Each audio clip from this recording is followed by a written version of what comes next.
O nosso RJ Entrevista hoje é com a doutora advogada Érica Becker, que vai falar sobre direito de família. É um assunto que interessa a todo mundo. Todo mundo tem sempre aquela duvidazinha. Doutora Érica, é um prazer receber a senhora aqui para a gente conversar, tirar dúvidas, né? Falar um pouco sobre direito de família, esse assunto que não cessa nunca e sempre muda, né? As regras estão sempre mudando. Ô, Roberta, eu que agradeço o convite, estou sempre à disposição e tirar dúvida dos seus ouvintes, com certeza vai ser maravilhoso. A gente queria começar falando sobre união estável, né? E essa regra que muda todo dia. Eu queria saber o que é união estável, quando se considera um casal em união estável. Roberta, o primeiro ponto a dizer é que a união estável, ela não depende de tempo. Então, você dizer, a partir de quanto tempo a pessoa está em união estável? Não existe essa regra. Porque a união estável, pela legislação, ela significa que é um relacionamento público, contínuo e com o objetivo de constituir família. Então, se aquele casal preenche esses requisitos, ele vive em união estável. Uma coisa bem interessante é que hoje em dia esse casal não precisa nem morar na mesma casa. É reconhecida a união estável, mesmo de casais que morem separados, desde que os requisitos sejam preenchidos. Não precisa morar na mesma casa para ter união estável? Não, a nossa jurisprudência hoje entende que é possível esse tipo de relacionamento ser configurado independentemente de estar ou não morando no mesmo imóvel. Então, como é que a gente sabe se união estável é um namoro, é um noivado? Como é que a gente configura isso na justiça? Caso a caso vai ser analisado. E aí a gente vai precisar das provas que forem apresentadas por um e por outro. Inclusive, assim, para delimitar qual a data que iniciou aquela união estável. Quando deixou de ser namoro, quando passou a ser união estável. Então, tudo isso é analisado caso a caso. E aí a gente vai conseguir configurar ou não aquela união estável. E se for configurada uma união estável, existe mais ou menos um prazo, tipo 1 ano e meio, mais de 1 ano, 2 anos, ou não existe isso? Não, não existe. O casal tem que preencher aqueles 3 requisitos. União pública, contínua e com o objetivo de constituir família. Então, se foi um casal que procurou ter filhos, um casal que publicamente todo mundo sabia que eles se identificavam como marido e mulher, eles não se identificavam como namorado, eles se apresentavam como marido e mulher. Então, tudo isso é levado em consideração para a gente estabelecer justamente a união estável. Provas como redes sociais, por exemplo. Redes sociais servem como provas? Serve. As redes sociais hoje, elas são utilizadas em todas as provas do direito de família, muito bem. Inclusive, por exemplo, quando a gente falar em alimentos, a gente pode pensar na teoria da aparência, onde a pessoa no processo diz que não tem nada para pagar, que é uma pessoa pobre, que não pode pagar a pensão alimentícia, e quando a gente vai para as redes sociais daquele genitor, daquela genitora, quem paga a pensão alimentícia, a gente vê uma situação completamente diferente. Então as redes sociais, com certeza, é um instrumento de prova super necessário, onde o único requisito que hoje em dia se entende como necessário é que a gente pegue para deixar aquela prova mais segura, que ela seja levada para o cartório de notas, para que ela possa ser feita uma ata notarial e aí, através desse documento, a gente consegue apresentar na justiça e utilizar como prova segura. Vamos dizer, então, que a pessoa chegue e diga, não, eu não tenho condições de pagar a pensão alimentícia. A gente já está dando um pulo aqui no divórcio, mas... A gente volta. A gente volta. A pessoa diz que não tem condições de pagar a pensão alimentícia por uma questão financeira, né? Ela diz, prova com o seu contra-cheque, vamos supor, ou com o seu imposto de renda que não tem condições, mas ostenta na rede social uma situação financeira bem diferente. Aí como é que fica isso? O caso fica para o juiz? Isso é muito configurado quando a gente pensa em pessoas autônomas, por exemplo. Um advogado que ele não tem um contra-cheque, ele vai fazer o imposto de renda, você tem dúvida em relação àquilo que está sendo declarado, então a gente vai para outros meios de prova, justamente em redes sociais, a gente pede a quebra do sigilo bancário dele para ver o que entrou na conta pessoa física dele. Às vezes é uma pessoa que tem uma empresa, então a gente vai analisar todas essas provas e aí o juiz vai, com a ajuda da parte, com os pedidos que forem feitos pelo advogado da parte, a gente consegue ir atrás dessas outras provas que são necessárias. E aí, nesse caso, como eu falei, a teoria da aparência ela é muito utilizada. Agora, vamos falar de divórcio. Na hora de fazer um divórcio, é necessário um advogado? Isso. O advogado ele vai ser sempre necessário no divórcio. Mesmo que o divórcio seja extrajudicial, a presença do advogado vai ser necessária. Aí existe o divórcio feito em cartório, o extrajudicial, e o divórcio feito na justiça, mas a presença do advogado é sempre necessária. Agora, então, me fale o que é o divórcio feito em cartório. Pronto, o divórcio em cartório, ele só pode ocorrer se aquele casal for um divórcio consensual, que não tenha filhos e eles concordem com todas as cláusulas que foram estabelecidas. Então, você vai definir ali, se for necessário, a partilha de bens, ou pode dizer, não, aqui a gente vai fazer só o divórcio, a gente concorda com o divórcio e vai deixar a partilha de bens para a justiça. Mas aí tem que ser uma coisa que o casal não tenha realmente filhos menores, pode existir filhos maiores de idade, porque os filhos menores precisam de uma análise do Ministério Público, então, que o cartório não vai ter essa possibilidade, e aí a gente consegue fazer extrajudicial, mas tendo filhos menores, tem que ir obrigatoriamente para a justiça. Não tendo filhos, o casal sendo consensual, quanto tempo sai um divórcio de um casal sem filhos? É muito rápido. Quando você vai para um cartório, você já leva, o advogado já leva muitas vezes o termo já pronto, pode ser um advogado só ou 2 advogados, um de cada parte, onde a gente senta, conversa, se estabeleceu essas cláusulas, vai para o cartório, é praticamente que imediato, coisa de 1 semana, 2 semanas, a gente está com o divórcio realizado. Em 1 ou 2 semanas sai um divórcio? Sai em cartório, sim. Judicialmente vai depender da demanda, da vara que cair, de alguns requisitos a mais, porque no judicial, se tiver filho, se não tiver filho, então tem alguns requisitos a mais que dá um complicador, mas também um divórcio consensual na justiça também tem sido muito rápido. E quando se tem filhos, como é que acontece o divórcio? Eu queria saber no casal homoafetivo e no casal heteroafetivo. Quando acontece o divórcio com filhos, certo, como é que se deve ocorrer isso na justiça? Certo. Primeiro, o casal vai procurar, independente do casal, vai procurar um advogado. Esse advogado, pode ser advogado dos dois também, ou advogados diferentes. Esse advogado vai preparar, ou esses advogados vão preparar um documento que a gente chama de petição inicial e vai apressar o divórcio. Sendo consensual, a gente consegue, num único processo, resolver tudo, tanto do casal como dos filhos. Então, consensual, a gente pode discutir o divórcio, a gente pode discutir guarda, alimentos e partilha de bens. Se a gente for passar para um divórcio litigioso, aí muitas vezes o judiciário entende que tem que ser ações diferentes. Então, vai ser uma ação para divórcio e partilha de bens, outra ação para guarda e convivência e outra ação para alimentos dos filhos. Então, vamos lá, vamos por partes. Com relação a alimentos dos filhos. Como é que fica? A mulher pode pagar, por exemplo, o alimento dos filhos se ela tiver mais condições do que o marido? Pode, vai depender primeiro, antes de falar em alimentos, com quem a criança esteja morando, qual seja a residência fixa da criança. Porque se a residência fixa da criança for com o pai, cabe à mãe pagar os alimentos. Se a residência fixa for com a mãe, cabe ao pai pagar os alimentos. Então, aquele com quem a criança não morar, paga os alimentos do filho. E quando a guarda for compartilhada? E o que é que significa guarda compartilhada? Ótimo, essa pergunta é ótima, Roberto. E assim, é uma pergunta que eu esclareço sempre que um cliente vai no escritório. Porque assim, quando a pessoa pensa em guarda compartilhada, muitas vezes acha que existe uma divisão igualitária do tempo. E guarda compartilhada não é isso.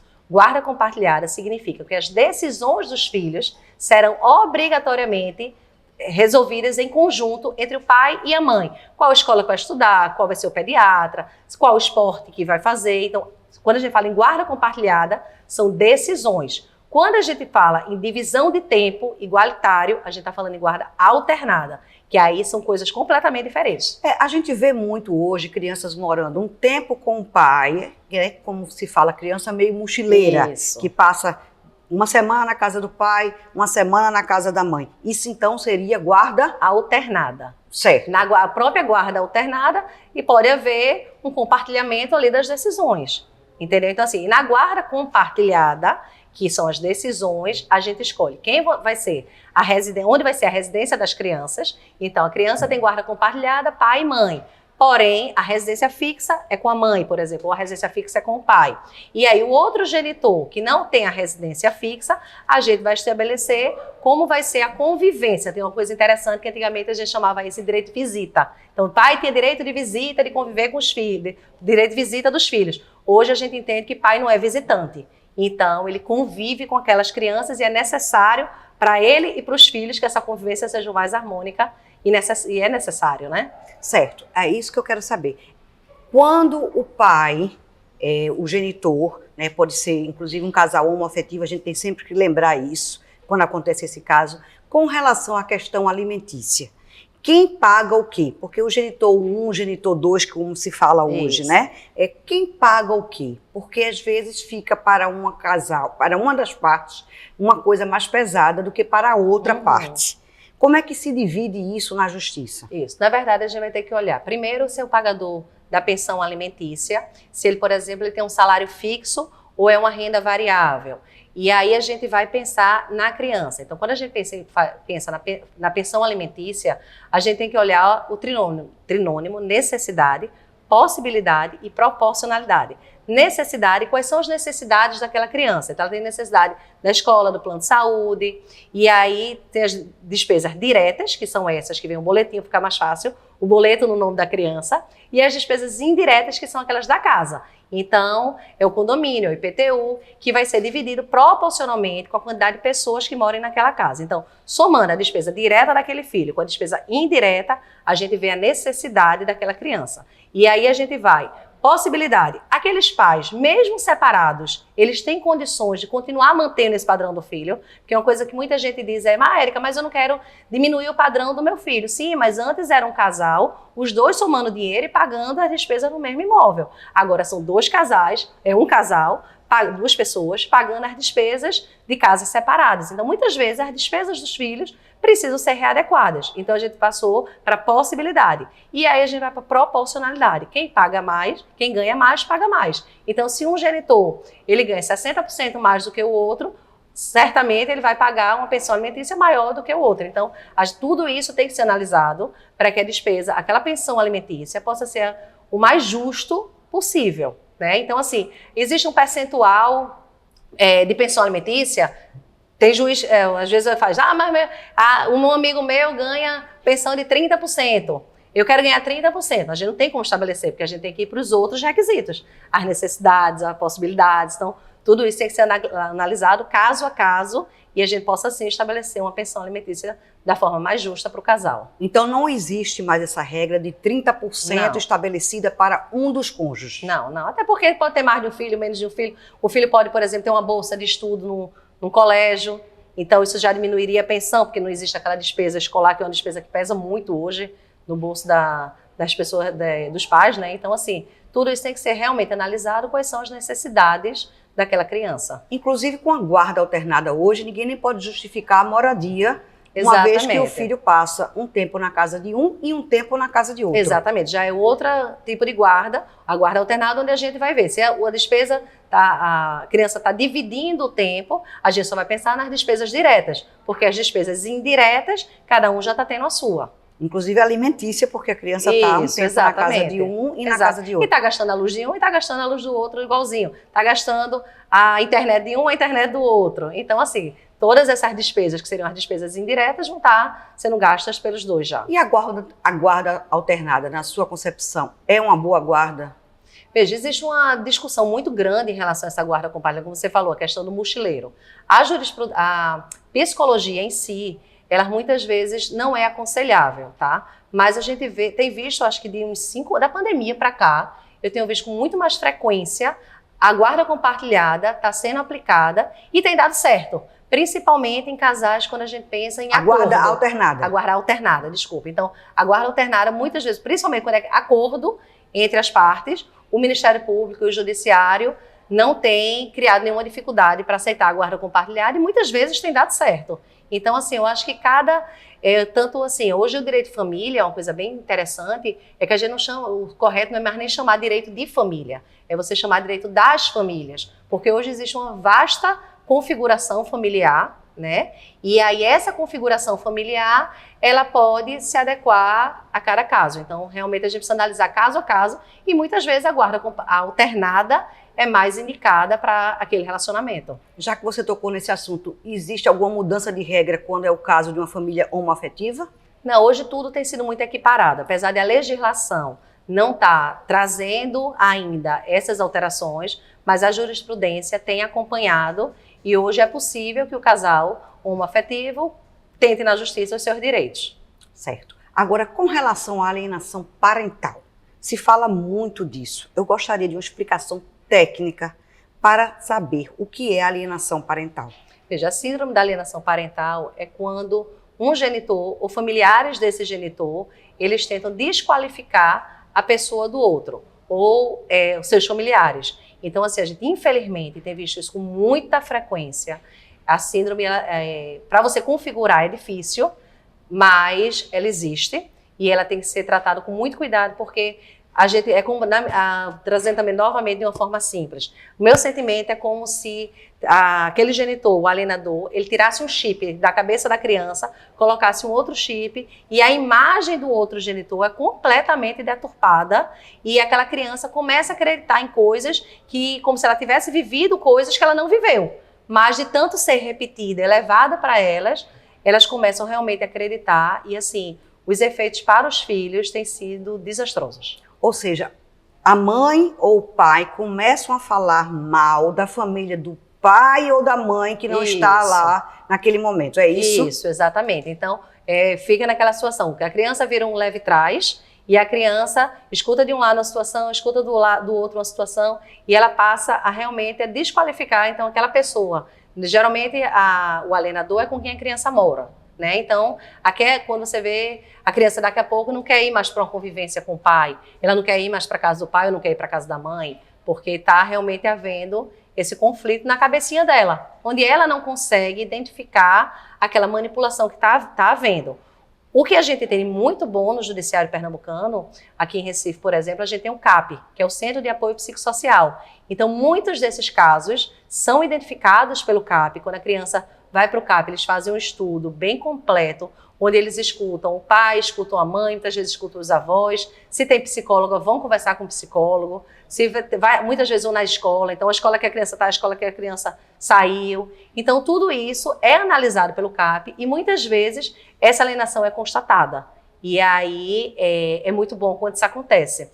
E assim, até trazendo para a minha área, eu acho que o advogado tem um papel fundamental nessa identificação da alienação parental. Quando a gente percebe em escritório, como todo mundo fala, o advogado é o primeiro juiz da causa. Então, quando a gente percebe em escritório essa alienação parental, a gente tem uma obrigação de orientar e repreender os nossos clientes para que essa síndrome passe a deixar de existir e a gente possa estar fazendo um benefício para aquelas crianças. Então, assim, eu acho que tudo começa dentro do escritório, não dá para você estar o tempo todo acreditando no que o seu cliente está dizendo, a gente precisa analisar os fatos e muitas vezes conversar, me explica isso aqui e tal. Uma coisa é o que eu estou te protegendo, te defendendo na justiça, mas agora eu descobri isso aqui. Bora tentar um acordo? Bora fechar esse ciclo? Bora conversar com a outra parte? Chama o advogado da outra parte, bora tentar resolver esse problema, porque assim, uma vez me perguntaram até, eu ouvi uma frase dizendo que todo profissional liberal, ele é vendedor. E aí eu fiquei, né, o que é que eu vendo? E aí eu cheguei à conclusão de que eu vendo fechamentos de ciclo.